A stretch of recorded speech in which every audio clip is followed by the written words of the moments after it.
Class 9th में बच्चों फिर से आपका एक बार स्वागत है।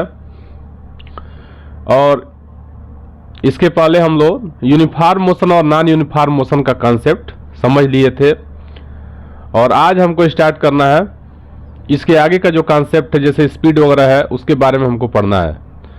ठीक है, तो सबसे पहले हम देख लेते हैं जो टेबल नंबर 8.1 में दिया हुआ है। यहाँ पे एक टेबल के माध्यम से यानी सारणी के माध्यम से आपको समझाने का प्रयास किया गया है। ठीक है, कि कौन सा यूनिफॉर्म मोशन है और कौन सा नॉन यूनिफॉर्म मोशन है।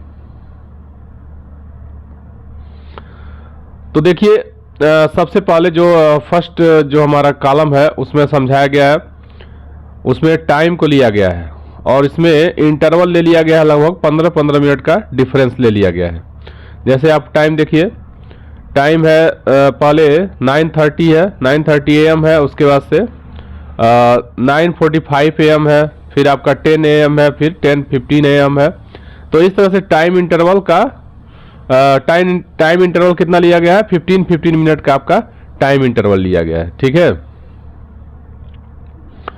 अब थोड़ा सा दो वस्तुओं का जो डिस्टेंस है, ठीक है, उतने इंटरवल में पहली वस्तु कितना डिस्टेंस ट्रेवल करती है या दूसरी वस्तु कितना डिस्टेंस ट्रेवल करती है, उसको देख लेते हैं। तो 9:30 AM पे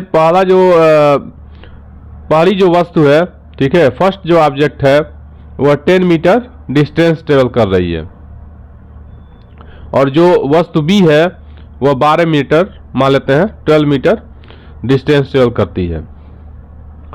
अगले 15 मिनट में जो वस्तु है वो 20 मीटर डिस्टेंस ट्रेवल कर रही है। ठीक है, और उसके बाद जो है वह 19 मीटर का डिस्टेंस ट्रेवल करती है। तो हम देख रहे हैं कि हर 15 मिनट में इन दोनों के बीच में जो डिस्टेंस है उसका डिफरेंस निकाल लें। तो पहली वस्तु के द्वारा अगर हम निकालें तो पहले वो 10 पे थी, ठीक है, 10 मीटर ट्रेवल की है। ठीक है, अगले बार कितना हो गई, 15 मिनट बाद 20 पे चली गई, फिर 15 मिनट बाद फिर 30 पे चली गई, यानी 10-10 का क्या हो रहा है, इक्वल डिस्टेंस ये क्या कर रही है, ट्रेवल कर रही है। ठीक है, यानी डिफरेंस इनका इक्वल है, 10-10 का डिफरेंस है। लेकिन अगर वही दूसरे केस में हम देखें तो हम देखेंगे कि पहले में कितना है, 7 का डिफरेंस है।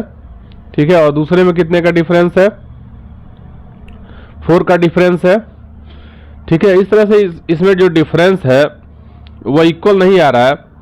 ठीक है, इस आप यहाँ समझ लीजिए, इन दोनों में डिफरेंस निकालिए, फिर इन दोनों में डिफरेंस निकाल लीजिए। ठीक है, ऐसे डिफरेंस निकाल के देखेंगे। इसमें डिफरेंस देखिए 10 का है, इसमें भी 10 का डिफरेंस है। ठीक, ऐसे 10 का डिफरेंस है। तो इनके जब डिफरेंस निकाल के आप देखेंगे तो बराबर नहीं आएगा, तो नॉन यूनिफॉर्म है। अगर बराबर आ रहा है तो यूनिफॉर्म हो जाएगा। ठीक है, चलिए अब आगे बढ़ते हैं।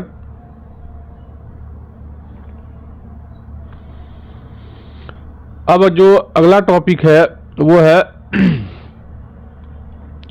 गति की दर का मापन।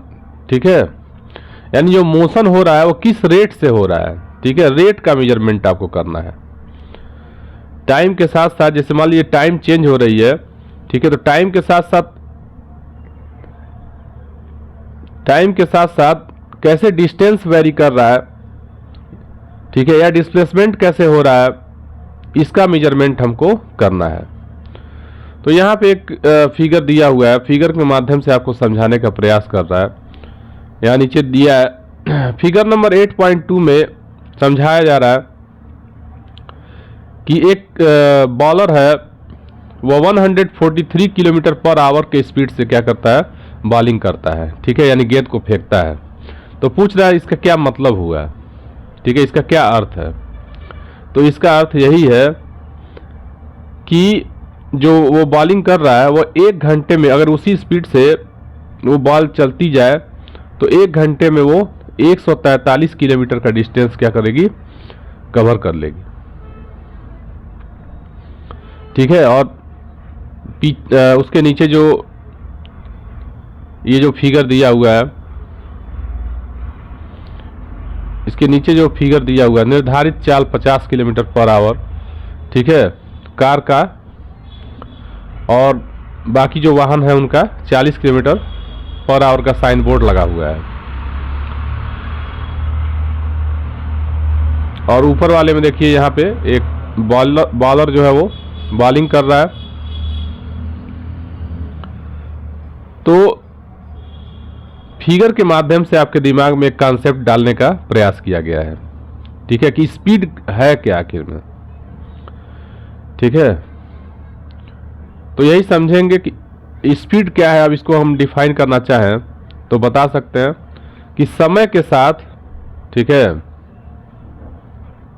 दूरी में जो परिवर्तन है उसको हम क्या कर सकते हैं, स्पीड कह सकते हैं या चाल कह सकते हैं,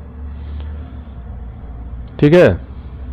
औसत चाल बराबर होता है तय की गई कुल दूरी बटा कुल समयावधि लिखा है, या कुल समय अंतराल हो सकता है। The distance travelled by a body in unit time is said to be the speed. चाहे इसको ऐसे भी कर सकते हैं, ऐसे भी डिफाइन कर सकते हैं। The rate change of distance is known as speed. The rate change of distance is known as speed, ठीक है। और हिंदी में अगर इसको हम डिफाइन करना चाहें तो कैसे डिफाइन करेंगे, एकांक समय में किसी वस्तु के द्वारा तय की गई दूरी को हम क्या कहते हैं, चाल कहते हैं। तो इस तरह से हम चाल की परिभाषा दे सकते हैं।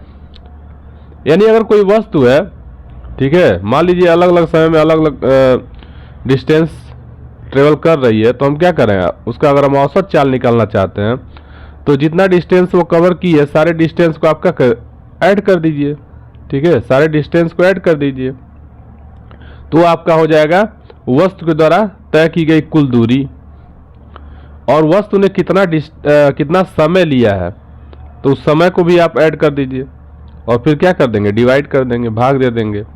तो इस तरह से औसत चाल आप निकाल सकते हैं, ठीक है। यदि हम समय को t से इंडिकेट करते हैं और मान लेते हैं कि वह जो दूरी कवर कर रही है उसको हम s से इंडिकेट करें, तो इसकी जो औसत चाल होगी उसको हम ऐसे इंडिकेट कर सकते हैं, v बराबर s अपान t। एक एग्जाम्पल ले लिया है, एक कार 2 घंटे में, ठीक है, 100 किलोमीटर की दूरी तय करती है, ठीक है। इसको समझ लीजिए, उदाहरण द्वारा समझ रहे हैं। कह रहा है एक कार 2 घंटे में 100 किलोमीटर की दूरी तय करती है, इसकी औसत चाल 50 किलोमीटर प्रति घंटा है। कार पूरे समय में 50 किलोमीटर प्रति घंटा की चाल से नहीं चली होगी। समझ में आ रहा है? 2 घंटे में 100 किलोमीटर की दूरी तय करती है, इसकी औसत चाल 50 किलोमीटर प्रति घंटा है। तो औसत चाल न है 50 किलोमीटर प्रति घंटा, ऐसा थोड़ी है कि वो यहाँ से एक पॉइंट से उसको स्टार्ट किया गया होगा और 50 का स्पीड दे दिया गया होगा, ठीक है, ऐसा तो है नहीं। वो कार क्या की होगी, जहाँ भीड़ भाड़ होगा, ठीक है, भीड़ भाड़ वाले जो इलाके होंगे, स्थान होंगे, वहाँ स्लो चली होगी, और जहाँ उसको मौका मिला होगा, जहाँ रोड खाली होगा, वहाँ बहुत तेज चली होगी। तो इस तरह से क्या कर सकते हैं, इसीलिए औसत चाल की जरूरत पड़ी है, ठीक है। औसत चाल का मेजरमेंट हम इसीलिए करते हैं।